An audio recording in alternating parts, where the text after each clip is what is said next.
Shalom saudara yang dikasih Tuhan. Pesan firman Tuhan hari ini tentang jangan lesu dan lemah semangat.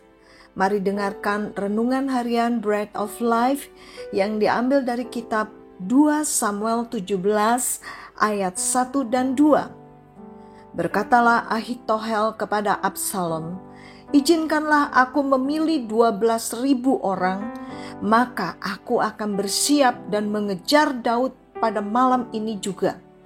Aku akan mendatangi dia selagi ia lesu dan lemah semangatnya dan mengejutkan dia.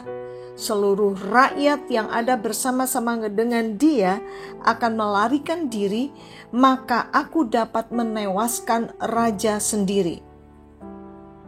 Daud adalah target utama untuk dihabisi nyawanya oleh Ahitohel dan Absalom anaknya sendiri. Ahitohel sangat mengerti jika Daud dalam keadaan lesu dan lemah semangatnya, maka Daud tidak akan memiliki kekuatan untuk melawan sehingga akan mudah membunuh Daud. Namun satu hal yang Ahitohel tidak tahu adalah bahwa Daud tidak pernah lesu dan lemah semangatnya, karena Daud selalu lari kepada Tuhan, benteng perlindungan dan kubu pertahanannya. Seperti pernyataan yang ditulis di dalam Mazmur 27 ayat 1-3. Dari Daud, "Tuhan adalah terangku dan keselamatanku. Kepada siapakah aku harus takut? Tuhan adalah benteng hidupku. Terhadap siapakah aku harus gemetar? Ketika penjahat-penjahat menyerang aku untuk memakan dagingku, yakni semua lawanku dan musuhku, mereka sendirilah yang tergelincir dan jatuh. Sekalipun tentara berkemah mengepung aku, tidak takut hatiku. Sekalipun timbul peperangan melawan aku, dalam hal itu pun aku tetap percaya." Daud menjadi begitu tangguh dalam menghadapi lawan atau musuh. Semangatnya tidak pernah lesu dan lemah. Dalam hal menjalani hidup ini, maka kita akan menghadapi masalah dan tantangan yang tidak mudah. Namun, janganlah kita kehilangan semangat, karena semangat adalah suatu kegairahan dan kemauan untuk bekerja dan berjuang. Semangat itu seperti motor penggerak dalam kehidupan kita. Seperti apa yang tertulis di dalam Amsal 18 ayat 14. "Orang yang bersemangat dapat menanggung penderitaannya, tetapi siapa akan memulihkan semangat yang patah?" Dan inilah penyebab semangat hidup kita lesu dan lemah.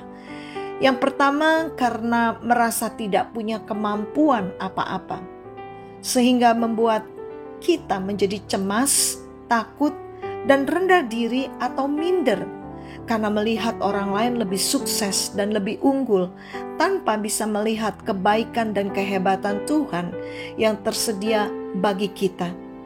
Yang kedua, karena kita melihat sesuatu dari sisi buruknya saja, sehingga kita merasa kegagalan sebagai kesalahan terbesar dan menjadi overthinking terhadap keadaan serta pikiran yang buruk lainnya.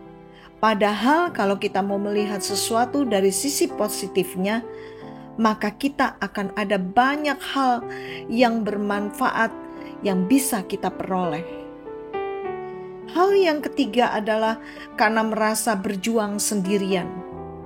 Mari kita selalu ingat bahwa Tuhan tidak pernah meninggalkan kita sendirian, seperti apa yang tertulis di dalam Ibrani 13 ayat 5b.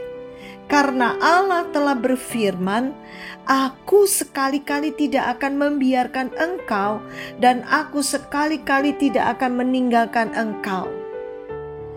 Mari tetaplah menjadi bersemangat, karena Filipi 4 ayat 13 menyatakan, "Segala perkara dapat kutanggung di dalam Dia yang memberi kekuatan kepadaku." Dan ketahuilah bahwa kita adalah anak Allah. Roh Allah yang berdiam di dalam kita akan selalu memampukan kita untuk bersemangat. Sebab roh yang ada di dalam kita lebih besar daripada roh yang ada di dalam dunia ini. Selalulah penuh dengan firman Tuhan yang akan juga menjadi kekuatan bagi kita agar kita tidak mengalami kelesuan dan kelemahan dalam semangat. Karena orang yang bersemangat itu perkataan dan tindakannya pasti berdampak membangun dan bukan meruntuhkan. Mari kita berdoa. Bapa yang baik, saat ini kami mau menetapkan hati kami untuk tetap memandang kepadamu dan mengandalkan kekuatan-Mu. Sebab kami tahu bahwa tanpa kekuatan-Mu, maka kami akan menjadi lesu dan semangat kami akan menjadi lemah. Kami mau tetap bersemangat agar kami dapat menjadi berkat buat banyak orang. Ketika kami bersemangat, maka kami percaya kami tidak akan hidup dalam ketakutan dan kekhawatiran. Terima kasih Bapa yang baik, dan di dalam nama Tuhan Yesus kami sudah berdoa. Amin.